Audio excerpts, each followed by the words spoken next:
What's good, everybody? RJ Sheldon here, back with another episode of Off the Top Show, BD Boys Edition. As you see on the screen here, I have my good brethren, Jim Bob Cooter, James Muenchow. How we doing, brother?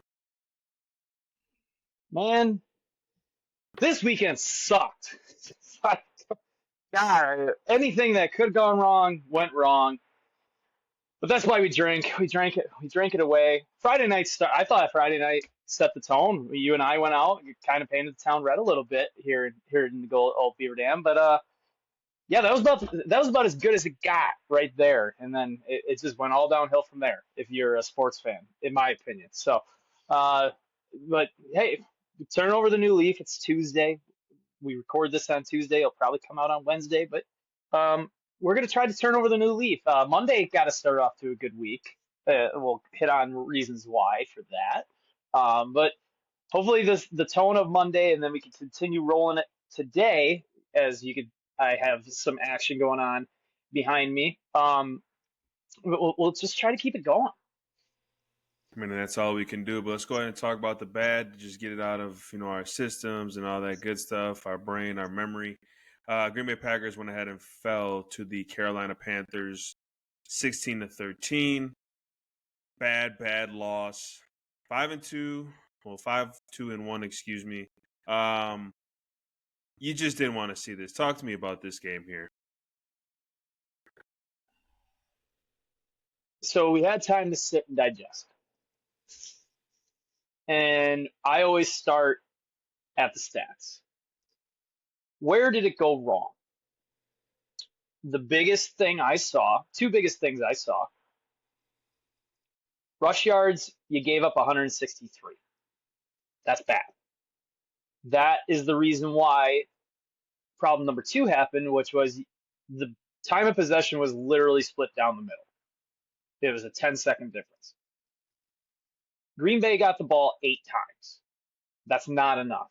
And for anybody, you have to be the most perfect football team in the world to only get the ball 8 times and win. Now, they got 20. Green Bay got 20 first downs, 7 of 13 on third down, 2 for 3 on fourth down. They ran 63 plays. It's a good amount of plays. But it was the self-inflicted issues. You had one interception, which I have no idea where Jordan Love was throwing the football on that one. And then you had Savion Williams fumble once, and he got an earful from Matt LaFleur, which Savion Williams' con coming out of the draft was that he fumbled. He has fumbled issues. So I don't know. You lost the turnover battle, which usually is bad. They controlled the game. The Panthers controlled the game and rushed for 163 yards, but only threw for 102. But the reason they only had to throw for 102 is because their third downs were very, very manageable. I think Green Bay maybe a handful of times, if that, got them in a 3rd and 10, 3rd and 15. Just there were no negative plays because they're running the ball so effectively. So that was problem number one for me, which the run defense for Green Bay has been very, very good. So this was a mystery to me what the Panthers were doing that all of a sudden, yeah, this ain't working, fam. Jordan Love, 26 of 37 for 273. I mean, that's not bad. The bad interception was the bad. But then here's the other problem I had. Josh Jacobs had 17 carries for 87 yards, which equates to 5 yards a rush and a touchdown. That usually looks like a good line. But again, you had the ball 8 times. With the sense of urgency of only getting the ball a limited number of times, you shouldn't be moving the ball. You shouldn't be trying to run the ball so much forcefully, which Matt LaFleur is trying to get this run game going. And it, for some reason, again, it is not working. I don't know what it is. I honestly don't, because this offensive line is better than what it was last year, in my opinion. I mean, you still have Zach Tom, you had Sean Ryan, and then you move Elton Jenkins to the center position, which he was at one point the best left guard in the game, and you thought moving to center would be, yeah, I mean, hey, it's an easier position. So Hall of Fame or Hall of Famer, soon to be Hall of Famer Jason Kelsey says. And then you had Aaron Banks, who was the best guard in the free agent market, and you thought, Jesus, he's bigger. You're just going to start mauling people. And then you had Rasheed Walker, who's had some really good seasons with Green Bay. And for some reason, they're getting bullied up front in the run game because Josh Jacobs isn't doing what he did last year. And it looks to be uh, kind of getting to him as well because sometimes the runs are there, it seems like, and then he just tries to cut back. Starts dancing side to side. So it's a really, really interesting dynamic. And then you look at the receivers. Romeo Dobbs, 7 for 91, pretty good game. Christian Watson, 2 for 58. He's a home run hitter. That's what you want from your home run hitters. Uh, and then it really wasn't anything else. Musgrave had 3 for 34. Chris Brooks, it was just dink and dunk for the rest of the time. So it it was really, really not good. And then, of course, the biggest loss was Tucker Kraft going down with a torn ACL. That's going to hurt, and that's going to hurt badly. Like, you just lost the top 5 tight end in the game for the rest of the season. Uh, so it's going to get interesting. Hopefully this like perks up Matt LaFleur saying, okay, we got to get more creative to get other guys the ball. Because Tucker Kraft had 500 yards of receiving through 8 games. That's a lot for a tight end. He was bound for a 1,000-yard season. So Right. your best playmate, and then you lost Matthew Golden to a shoulder injury. I don't know if he's going to play on Sunday. I haven't heard anything. I think the injury report comes out tomorrow because that's their first practice. So you lost a lot of bodies. And to make matters even worse, your pass rush was non-existent. And it literally was nowhere near to be found. Xavier McKinney had your 1 sack. That's not, your safety having the 1 sack is not good. Now, Micah Parsons, yes, is going to get double teamed all the time. You have to understand that. They're trying to move him around, but he's going to draw attention. So that just means guys like Devontae Wyatt and Rashawn Gary and JJ Enigbare and Aaron Mosby even, they need to step up and get going. And they're not. I mean, Bryce Young didn't even get really touched that whole game, except for maybe a handful of times. So this was just but they held them to 16 points. Usually a defense, if I'm looking at a defense going, oh, they gave up 16 points, that's actually pretty good. And they only gave up 260 yards of team total offense. But when you get 163 of those 260 yards of rushing, that's just the Panthers were controlling the game. You're not going to get off the field. And that's essentially what happened. I mean, they were 4 for 10 on 3rd downs and then 2 for 2 on 4th downs. I mean, on paper, this looks like a game Green Bay should have won. 369 total yards of offense. So where's the problem? The problem is that they shoot themselves in the damn foot when they get into the opponent's end of the field, and then we just stall out. And there's one reason why, and one reason only, and I'm convinced of it now. I think we have to look at this team as a good team, not a great team. They're a good team that plays like a great team. The first half of the Arizona game, they played like not a good team. And then the second half, they played like a great team. But when you mix both those together, you get good, I think. Not so good plus great equals good, in my opinion. The Steeler game, first half, they didn't play very good. Second half, they looked like the most dynamic offense in the league. Put those together, you get good. And then this whole performance was below good, subpar. And you lost to a team. Now, I understand it's not the Panthers of the past where you're like, oh my God, you shouldn't lose to Carolina. You shouldn't. But winning in the NFL is not hard, but it was at home. And it was just dead. Like, guys just didn't look like they were playing with their hair on fire. And where does that stem to? It's the guy with the headset on, and it's Matt LaFleur. Like, Matt LaFleur coaches like a guy who's not going to lose his job. He doesn't coach like as if his life depends on it. He looks comfortable. He looks like, oh, well, we're going to probably make the playoffs, with the 7 teams. And, that's what we just need to get in and then no, he doesn't coach like that. He doesn't coach aggressively. He doesn't try to go for the kill. He's like, oh, we got to set up our run and then we'll maybe take a deep shot. And then on 3rd and 8, we'll run a screen pass because that's fucking logical. And he does everything backwards. The big thing that pissed me off is 4th and 8 with 15 minutes to go left in the ball game. It was the start of the 4th quarter and it was 4th and 8. Just kick it. You're down 7. Just kick the field goal. Like this, if it was 3 minutes, 5 minutes left in the game, sure, go for it. I understand. But there's 15 minutes left in the game. Kick your field goal. Give your defense a shot to stop them and then go score a touchdown. And then the other bad thing, again, I don't know if you agree with me on this. Besides the 163 rushing yards, I think the defense played a good game. Yeah, no, absolutely, they did. It's just we got to have these corners got to stop being itchy and touching and all that shit. Yeah, when they're 10 yards off. Keyshawn Nixon for the 3rd game in a row getting his ass kicked. Like he talks about how horrible.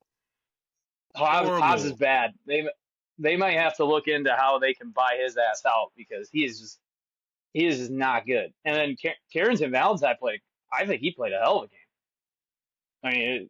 I mean, he's he was the best. Always make consistent. He's going to play himself into a really good contract because I think this is the last year of his rookie deal. So, and that's why you hear rumblings of Green Bay looking for cornerbacks. And I don't know why they're looking for running backs. They don't need running backs. You need to change the way you run the ball because guess what? Whatever the way they're trying to do is not working. When Matt LaFleur had injured wide receivers, his run game concepts last year were brilliant. Where is that? Coach like that. And this team is really kind of soft. Why? Because the head coach is soft. Matt LaFleur is, and we're seeing it with the whole Shanahan regime that isn't Kyle Shanahan and Sean McVay. Look at Mike McDaniels. That dude's a nerd. He has lost his locker room completely in Miami. Now, I think he's a brilliant offensive mind, and I think he can coach an offense, but he's not a leader of men. I'm starting to think Matt LaFleur is the same way. I think he's just a soft, nice guy. Like he's a really nice guy. He doesn't have a mean bone in his body, and you need to. Kyle Shanahan has an attitude, and so does Sean McVay. Matt LaFleur doesn't have any of that. So I think the problem with all of this, it's coming to the guy with the headset, but guess what? This guy in the headset has such a great roster. I think the roster is great. Like, I really do. But the head coach is not up to that ability, and I think he brings in the wrong attitude. So this is again, we're going to have to go into every game, and we did it within the first quarter. We said it in our group chat with all of our guys. One of our friends in the group said, "Buckle down, boys. We're just going to have to be anxious through this whole game instead of dominate it and just have a nice, easy win, which you should against a team like this." That's what we're going to have to do every week. Is, all right, well, get ready to have a close game and them fuck around and find out, because that's exactly what they did. And then the last problem I have is Brandon McManus. Now, people were getting on it and say, bring back the guy who did this. It's like, okay, I get it. Like, results, it's a results-driven league. The guy was perfect. Why? Well, when you get cleared by your medical staff, to me, I go, okay, he's ready to play. 100% or 90%. And then when Matt LaFleur comes down and goes, well, he's still struggling and he's still working through some. No, okay, timeout. If he's still working through something, don't put him out there.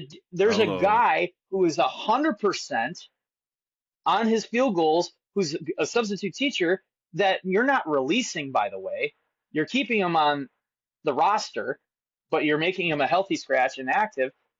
If he's hurt, if your starter is working through something and it's affecting his performance, and I can guarantee it is because McManus doesn't look like himself right now, take him out.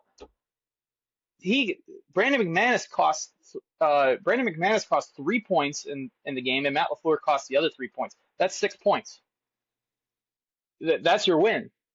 So Matt LaFleur's decision making, I just don't think he does everything backwards. When you should be conservative, he's aggressive. When he's aggressive, he's conservative, and he just makes all the wrong decisions in tight games, in my opinion. Sometimes it works out, sometimes it doesn't. But I just think Matt LaFleur is not it. I said it. I put it out there. I'm not the only person who's probably saying that. And he is just going about this all wrong, in my opinion. And what you see on the field of the team, 163 yards rushing, that's soft. Your head coach is soft. The team is a reflection of the leadership, and the leadership right now is soft, subpar, doesn't make the right calls. And honestly, I think Green Bay is pretty fortunate that Micah Parsons came in week 1 for some juice, week 1 and week 2, to get them those 2 wins. And then they lost against Cleveland, and then they tied against Dallas. They played a really bad half, two halves against Arizona and Pittsburgh, and you came out and won it. Arizona barely, Pittsburgh you dominated, and now you just dropped to a team at home that shouldn't have even been a contest. So if this was 16-13 and it was a fucking monsoon, you know what? Maybe I'd be like, you know what? We've seen that before. We've seen really good teams lose to inferior teams because of weather. It was windy. It was just a little wind. It wasn't raining. It wasn't sleeting. So this is a bad loss, and it's quite frankly embarrassing. And now you have the Super Bowl champs coming in on Monday Night Football. If you don't get a response from this group for Monday Night Football, we're gonna have to start having serious conversations. If they lose, but it was a dogfight, you know, that you played well, but you know what, the Eagles just played better. Sure, that happens. You know, two giants go up against each other, one's got to win. But if you go out there and you get blown out at home, or it is just a convincing loss, conversations need to start being had, in my opinion, because this team is just the ceiling for that team under this leadership. I think we're good, but if we maybe hit a couple, we'll be great and we'll play like we're great. But right now we're just good. So this is tough, man. I mean, I think Ed Policy, the new Packers president of operations, if this season starts going back and forth like it is right now, where, hey, one half's good, one half's bad, I think there should be legitimate discussions. And is this the guy? Is this the guy we want? This is 7 years of this. This isn't the first time we've seen a Matt LaFleur team led by 2 different quarterbacks be really good in the first half or really bad in the first half and vice versa. So you need to find someone who can do something who could do something more consistently. So I don't know. But if you lose to Philadelphia at home on Monday Night Football convincingly, I think conversations need to start being had of that nature of, is this the guy? And I think, again, the personnel's fine. I think the personnel they have is fine. It's just the leadership then. It's just crazy that we're having this conversation of even thinking of that, but that's where it's gotten to. I mean, we can go ahead and go on, but we're just going to take this game by game. That Eagles game is so damn huge. It makes no sense. That damn near make or breaks this whole season. Makes or breaks this whole season. Because you lose let's say this. And by the way, we're saying all this to a team that's first place in the division in 5-2-1. Like that's why I think the personnel's good because you're not playing your best football, in my opinion, fully. You're playing spurts, and you're still 5-2-1. That's the sign of a great team, in my opinion. When a team doesn't play their best and they still are winning, that that's that's what I want to see. Like that's like okay, that's a good sign, but let's fucking bring it together now. So uh, so then you got so let's just do a three to four game comparison for the next month.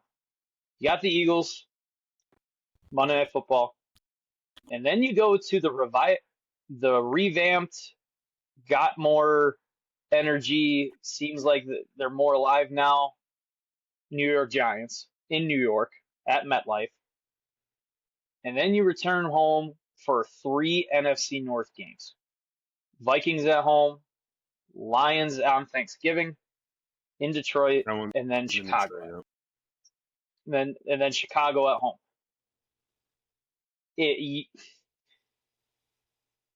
This is gonna be this is a tough 5 game stretch. Like the Bears all of a sudden look like they know what they're doing on offense. They scored 47 points over the weekend. The Lions just got their shit stomped by the Vikings. The Vikings have all of a sudden now woke up. So you got 3 games to team, and then the Giants just seem totally different. I don't know how they played without the Cam Scotabo injury was very unfortunate for him, but also that seemed like a heart and soul type player that just went down. But with Jackson Dart now playing, that team looks totally different, totally re-energized. So you have Super Bowl champs, 2 or 3 re-energized teams that look like they're starting to figure it out, and then a team that's just mostly been consistent over the past 3 years. These are really important 5 games. Like this is getting down to it. So you got the trade deadline looming, which we touched base last week saying I don't think they're going to make any moves. If it keeps trending like this, you might see some moves being made. Like especially against the Eagles, who have A.J. Brown and Devonta Smith, and especially the weakness of our corners. Vikings with Justin Jefferson. The Lions with Amon-Ra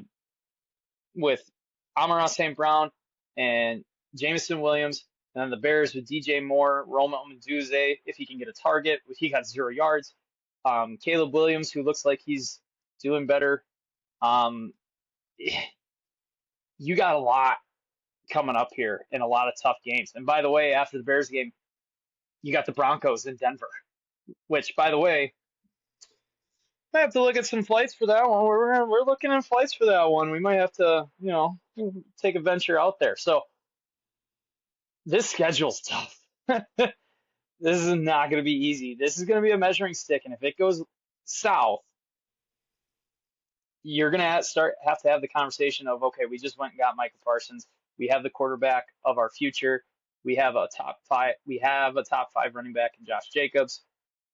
We have a really bunch of good young wide receivers and a great defensive good safeties, good linebackers. Where do we go? What do we have to fix? It's the coaching. It's always going to be the coach's fault, but I legitimately think they need to bring in somebody like a Mike Vrabel for this team, and I don't think he's not available. But a Mike Vrabel for this team, I think would be ridiculous. Like just bring in a different type of attitude, a Dan Campbell type guy, to just make this team just way more mean and way more aggressive or assertive. Talk about biting kneecaps off and have people run out to the middle of the field and stomp on the logo type shit. That's what you need, and I think that's what Micah Parsons is pushing for, but it's just not happening because, again, I think this team is very fragile. Why? Because the head coach is fragile, and he's soft. So hopefully they can turn it around on Monday night versus the Super Bowl champs. I hope that seems like it's going to be a good game. I know the Eagles have had their struggles, but this is a measuring stick game. I mean, this is the team that you're going to see in the playoffs if you make it. So if you want to if you want to go to Levi Stadium in February, this is probably a team you're going to have to go through. No, absolutely. All we can do is hope and see on Monday night. Hopefully, got it figured out. But like I said, I don't get too high, too low. I'm right in the middle as best as I can when it Yep. comes to this Green Bay Packer football team. But let's move on over here to obviously Wisconsin Badger football. They go ahead and face the Huskies. That one was to be announced. It is announced that it's going to be at 3:30.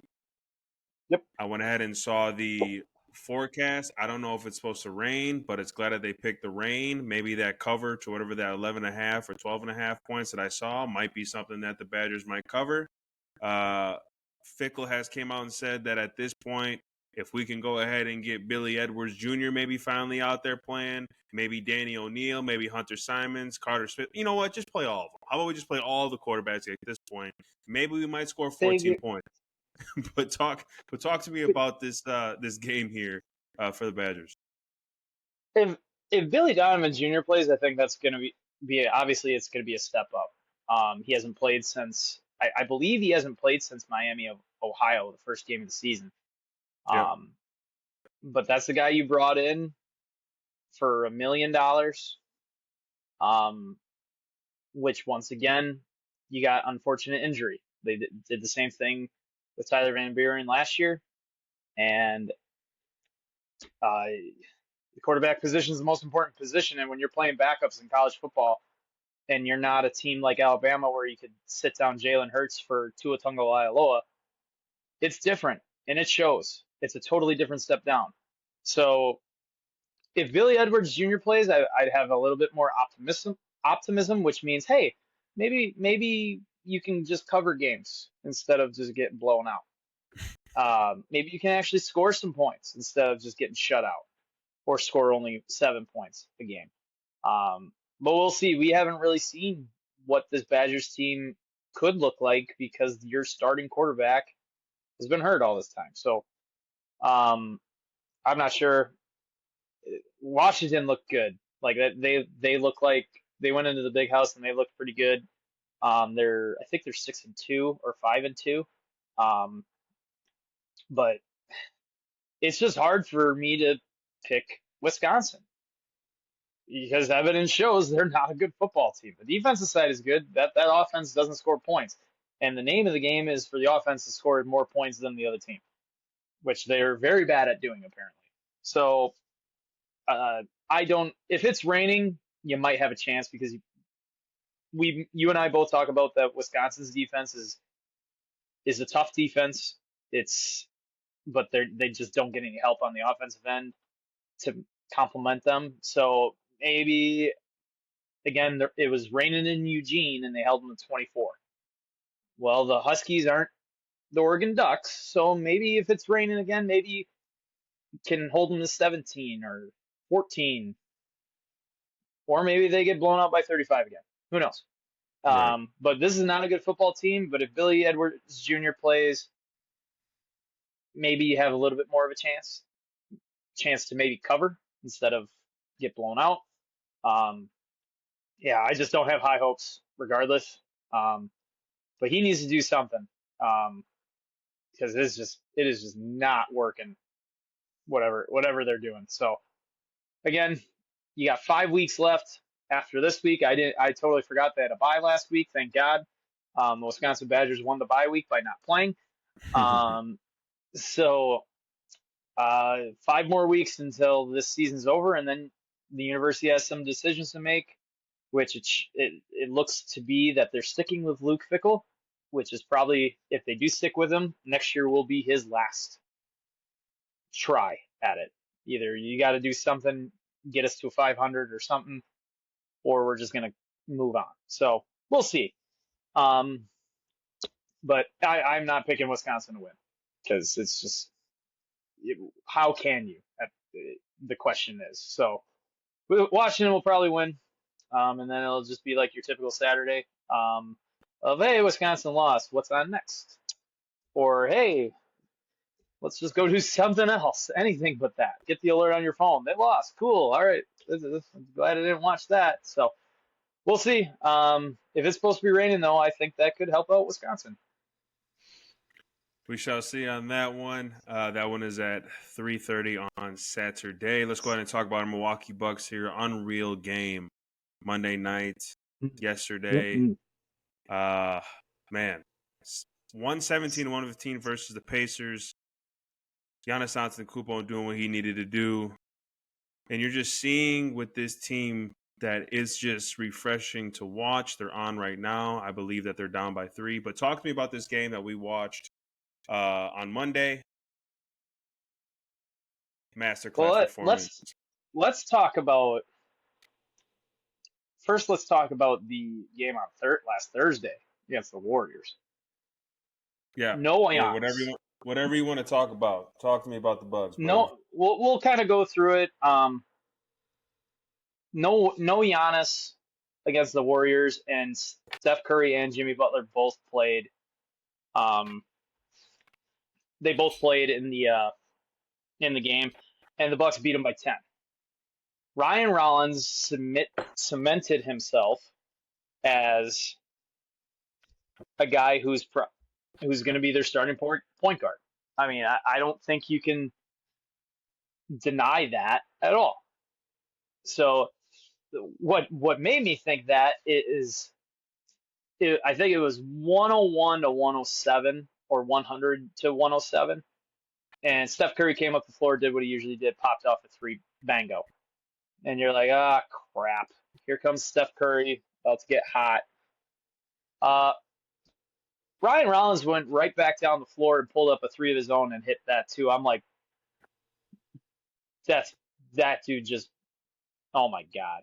It was basically a carbon copy of what Steph Curry did. And I'm like, So I'm like, Ryan Rollins, you're a G. You're a dog. It's great. And that's a really good sign that this team can play without Giannis and win games. And not only win games, but beat teams like Golden State. So, and then they lost to the Sacramento Kings. And that was where the worry started for me on where can the Bucks lose. Well, Zach LaVine and Dennis Schroeder had 31 and 24. And then their forwards, DeMar DeRozan and Sabonis, had 29 and 24. Okay, well, that's a lot of star power. That is a lot of star power. So you go, okay, their stars outdueled our stars. Giannis had 26, Gary Trent had 17, Ryan Rollins had 16, AJ Green 17. Kuzma had 22. That was shocking. And then Bobby Portis had 16. And then Miles Turner, 9 points. Taurean Prince, 3. Not enough from your stars. Okay, that happens. It's the NBA. You're not going to win every game. And then you go to the Pacers. And the Pacers aren't full strength either. They're very hurt. And Pascal Siakam scored 32 and Aaron Naismith scored 17. And then Isaiah Jackson scored 21. That is your interior. Those are the bigger guys getting inside, points in the paint when you have Miles Turner and Giannis Antetokounmpo on your team. That's a worry for me. Like that's a worry for me because that should be the strength of Giannis and Miles Turner.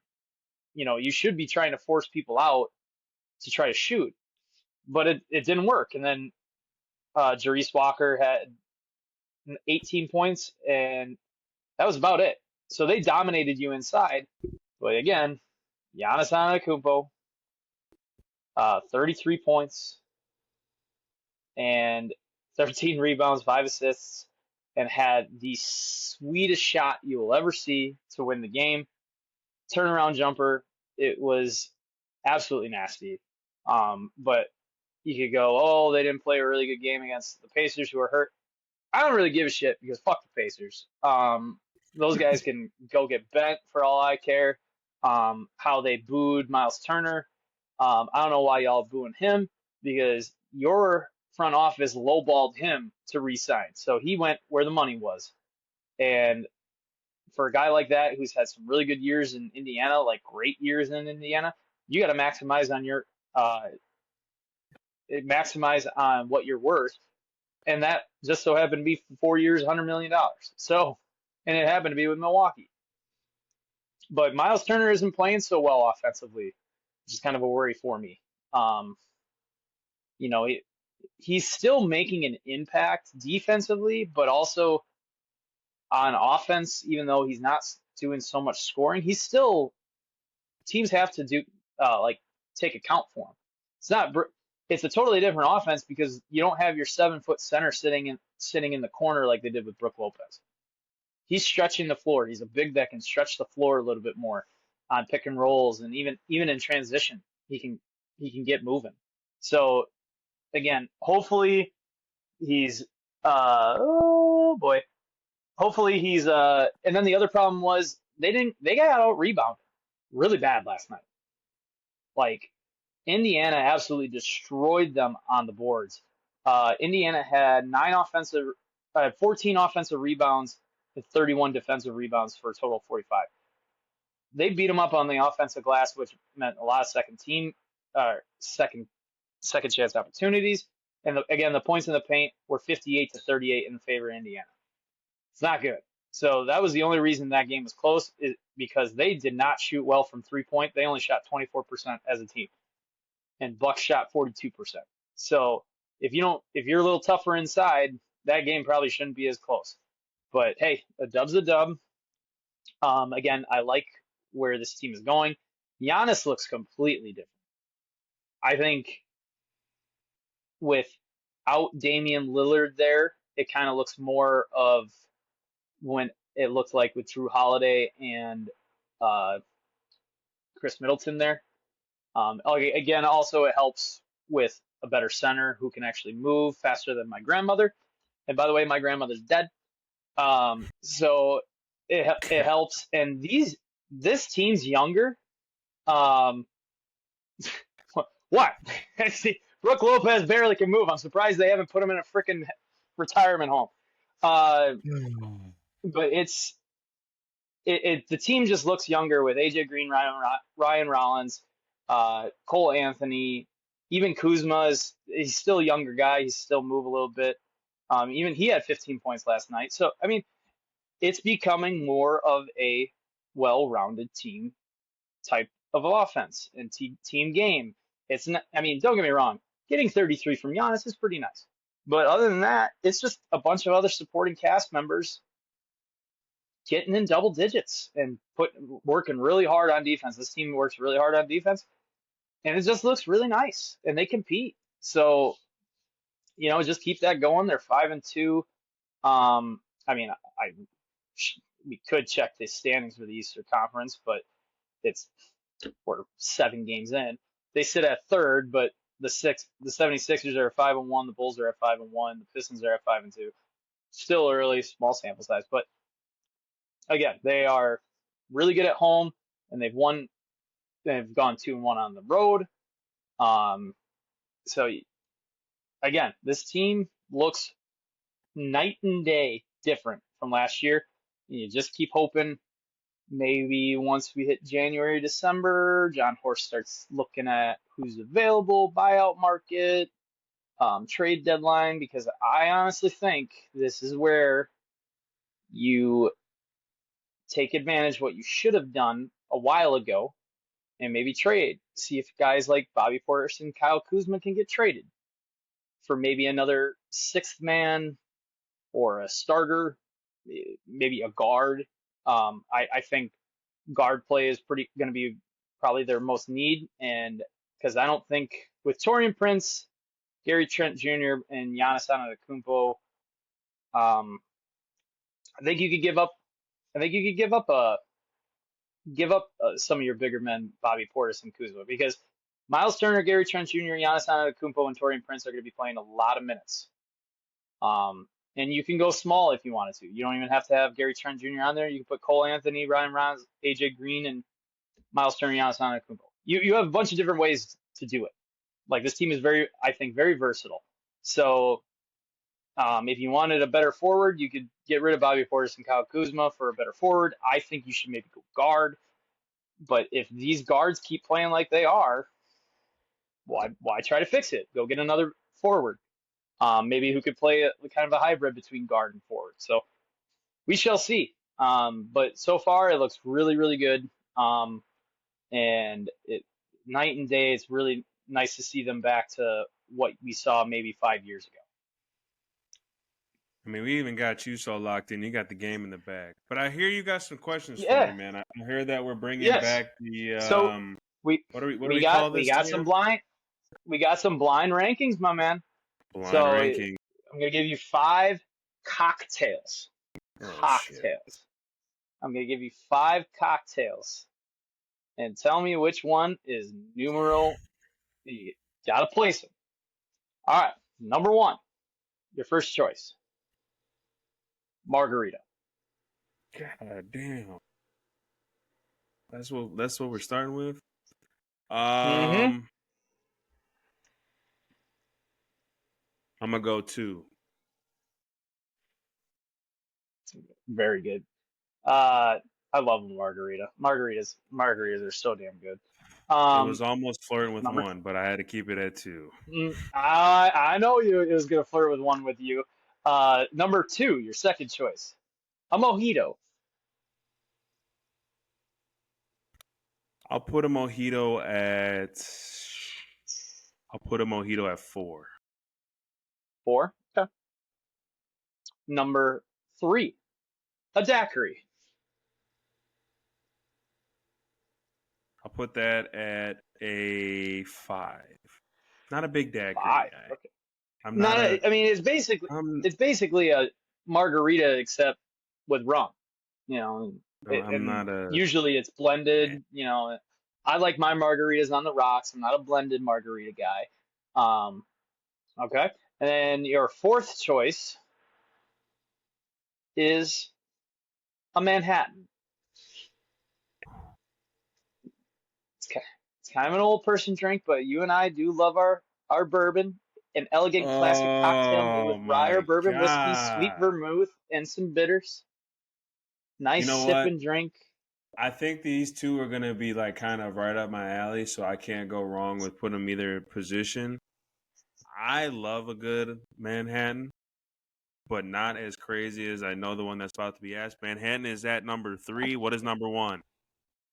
And you got it, my boy. I kind of saved it for you, an old fashioned.